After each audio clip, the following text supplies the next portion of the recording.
salió. Más o menos como el principio, si quiere baje el brazo, abuelita. El brazo, bájelo. Como al principio más o menos de los, ¿qué serían? No, A ver. para eso soy muy burra, no te sé decir. Empezamos No sé 10, qué sería. 9, 8, Ponle 7, 23, 6, 5, espérame abuelita, 4, 23 tendría yo como 3, 10 años. espérame abuelita, espérame. 2, 1, grabación. Ok, como al principio de los años 30, de usted haber tenido como unos 10 años, más o menos. No, porque si nací en el 23, para los 30 son 7 años. Ok. Entonces tenía como entre 7 años a 10 años más o menos cuando usted... Ponle 8. 8. Pues al principio de los años 30, la historia que usted me contó fue que presenció que había muchos chinos en... Había muchos chinos. Y yo no les tenía miedo, me asustaban, ¿ves? Porque eran unos chinos con unas caras muy raras, que al verlos te daban la impresión de que aquí algo te iban a hacer. Y lo que pasa, pues que en esa edad no tiene uno que entretenerse, menos en aquellos tiempos. Nos gustaba mucho irnos por toda la orilla del río, que era donde estaban instaladas las huertas de los chinos, que eran varios, muchos. ¿Y por qué vivían alrededor del río? Por el agua, por el riego. Tenían sus ranchitos y no les faltaba agua. Tenían muy buenas cosechas de cebolla, de tomate, de calabacitas, de nabos, de lechuga y otra cosa. Pues no recuerdo, pero bastantes cosas sembraban. Y luego cuando las cosechas, pues las vendían, de eso vivían. Pero sus costumbres de ellos, yo creo, o no sé a qué se debería, pues eso es imposible que uno lo sepa. Ellos tenían sus festejos porque no convivían con los mexicanos en ese sentido. La gente mexicana era mexicana y punto. Así es que nunca convivía con ellos.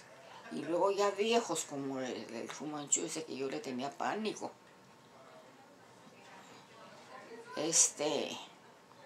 Se juntaban y como ellos no, pues nosotros toda la ciudad de Juárez éramos muy católicos. Y pues nunca iba uno siquiera a juzgonear a ver de qué se trataba, ¿no? Nos exponíamos a mucho, no nos permitía la iglesia. Ellos tenían sus rituales, pero nunca se habían dado cuenta que en los rituales había ofrecimientos de pureza a sus dioses, yo creo, me imagino, porque fueron varias las niñas que plagiaron y después las encontraron muertas en el río porque las abusaban de ellas, yo creo, o algo así. Entonces el pueblo se cansó, las autoridades, y dijeron, ¿pero qué es esto? Están matando a las puras criaturas chiquitas y bonitas. No crees que cogían a una bretita, sino a las muy blancas, muy lindas. Mexicanas. De buenas familias que, pues no sé de dónde las cogerían, porque si eran de buenas familias, esas criaturas no iban a las huertas a pedir Verdura. A uno iba y te dejaban coger tomate, lo que tuvieras y te lo llevabas y no te decían nada. No te lo cobraban. Así, por eso íbamos nosotros ahí, las muchachas del barrio. ¿No les daba miedo ir? No, porque nunca nos... La impresión de hablar de ellos, había uno que yo le tenía pánico. Yo nomás lo veía y me iba por otro rumbo. Pues estábamos acostumbradas a verlos. Y como no íbamos nomás una o dos muchachas, sino éramos varias, se puede decir que todas las chamacas de ahí de los alrededores eran colonias pobres, de gente muy pobre. Y íbamos a recoger verduras. Y así estuvimos cuando de repente no nos dejaron entrar, íbamos a darle de esta y nos regresaron inmediatamente los policías. Y nos llevaron a la casa, ordenándoles a la familia que no dejáramos que nosotros anduviéramos yendo con los chinos. Y ya les explicaron ellos, más no sé qué les explicaría, más o menos de que estaban, ya la gente tenía cierto temor porque estuvieron apareciendo niñas muertas en el caudal, y en esos años el río venía con mucha agua. Tuvo mucha agua en esa época. Entonces la ciudad se cansó, y en el último fue una niña muy linda, hermosísima, blanca, de pelo negro, quebradito. Creo que tenía hasta los ojos azules, de buenas familias. Y naturalmente de buenas familias, eso sí, pegaron el grito en el cielo. Le exigieron al gobierno que tenían que desterrar de allí, cogerlos y encarcelarlos y mandarlos fusilar. Estos se pusieron muy truchos y se largaron. No sé qué pasaría yo, si cogieron o no cogieron. El caso es que se salieron. Pero yo me quedé con ese pendiente porque yo de todos modos veía chinos aquí en El Paso, que venían cargando con sus carritos, con su caballito o burro, con verduras, que las vendían muy bien aquí, pasando, es decir, saliendo del cauce del río, en la otra orilla, y ahí vendían los productos. Y sin embargo, esos de ahí se metieron al Paso, pusieron negocios, estuvieron prosperando. Y naturalmente yo era siempre fui muy analítica, todo analizaba, a pesar de la edad que tenía. Decía, ¿por qué están de este lado? Y entonces ya me di cuenta que lograron poner sus tienditas, hicieron un poco cambio de su ocupación, digamos, empezaron a vender ropa, zapatos, vendían muchos zapatos, otras cosas. Pero sí llegaron a llevar pero ya el gobierno no los admitió. Salieron volando porque los cogían y los mataban ahí mismo. Ahí mismo los mataban, no creas que tenían juicio.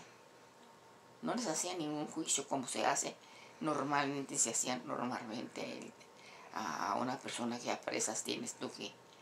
No, ellos sí sabían que eso hacían y los mataban. En el Concordia, que es el cementerio que está aquí en El Paso, pegado al freeway, hay un área de puros chinos enterrados, pues no lo dudo que pero son como fosas comunes. Sí. Y los separaban de los otros entierros porque no querían que estuvieran juntos. Pues, ha de haber habido buena gente, los chinos no todos eran así. Inclusive... Pero el gobierno no los expulsó, el gobierno de... Sí, fue el gobierno de México, Juárez. El municipio. Sí, fue el municipio, porque se enojaron mucho, porque la última niña ya estaban cansados, y era una criatura como de 10 años, primorosa, blanca, tan bonita, era una muñequita. ¿Y si eran los chinos los que hicieron eso? ¿No sí, fue alguien más? No, se hicieron. Eran los que aparecían en el cauce del río. No había otra gente, no había en el río labradores mexicanos o de otro tipo. Eran chinos. Era puro chino. Según más o menos tengo yo la idea de eso. Y si salieron huyendo. Pero para eso pues ya está, inclusive María metía, como se le murió el esposo, que era un japonés, ese era, vieras, tan distinto, era una persona tan fina, tan linda, cariñosa con todos nosotros, y María fue feliz con él, y yo creo que cuando él murió se trastornó mucho, porque a María le patinó el coco muchos años después. Enloqueció, ¿ves? Ya no era la mujer, no sabía dónde vivía, no sabía qué tenía, fue y se metió con los chinos, se metió con el mentado chino Fu Manchu, tuvo María Luisa, mi prima. Y nosotros quisimos mucho María Entonces Luisa. en mi familia hay gente china. Sí, pues María Luisa. María Luisa, Mundo. y ella no vive ya, ¿verdad, María Luisa? No, María Luisa hace muchos años, ya no vive ni Mundo. Mundo se vino a vivir aquí a Estados Unidos, se casó una muchacha de Juárez. Y Gonzalo era el más chico. Él se dedicaba a no andar con la labor, sino que se dedicaba a pescar. Se levantaba en las madrugadas y sacaba muy buenos pescados del río, tenía un potencial pescado. Y de eso vivió, de eso sostuvo María, mi tía, muchos años, porque vendía bien. Pues los pescadotes aquellos tan bonitos los vendían muy bien, y como eran de agua dulce, pues con más ganas. Bueno. Y al fin ya, pues se murió. María y se vinieron aquí a Estados Unidos, aquí se casaron, tuvieron su familia, viven sus familias. Nada menos el otro día vino. ¿Quién vino? Me dio mucho gusto. Y vino con la última chamaca chica, que también ahorita no me acuerdo cómo se llama. Pero yo tengo el teléfono, está, dije.